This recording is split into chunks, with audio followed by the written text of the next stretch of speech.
তোর জন্য সরষে ইলিশ করব, বন্ধুদের জন্য নিয়ে যাস। ইলিশ মাছ খাইবা?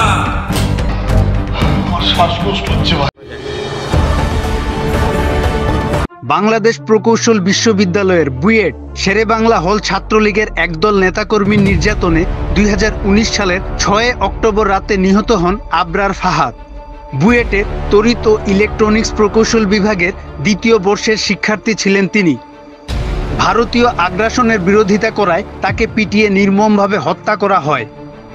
সেই আবরারকে নিয়ে নির্মাণ হয়েছে রুম নাম্বার 2011 নামের স্বল্পদৈর্ঘ্য সিনেমা। সিনেমাটি নির্মাণ করেছেন মনপুরা, 3 ইডিয়টস সহ বেশ কিছু সিনেমার দৃশ্য রিমেক করে আলোচনায় আসা জাহাঙ্গীরনগর বিশ্ববিদ্যালয়ের শিক্ষার্থী শেখ জিসান আহমেদ, যেখানে অভিনয় করেছেন প্রায় শতাধিক শিক্ষার্থী।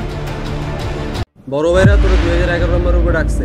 আগামী 3 ডিসেম্বর মুক্তি পাচ্ছে সিনেমাটি। জাহাঙ্গীরনগর বিশ্ববিদ্যালয়ে হবে প্রিমিয়ার। পাশাপাশি আগামী 30 নভেম্বর মার্কিন যুক্তরাষ্ট্র সিনেমাটির প্রিমিয়ার হবে।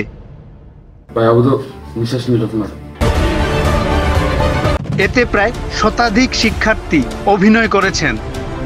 সিনেমাটি নিয়ে নির্মাতা জিসান বলেন, আবরারের ঘটনা অবলম্বনে এটি নির্মিত হয়েছে।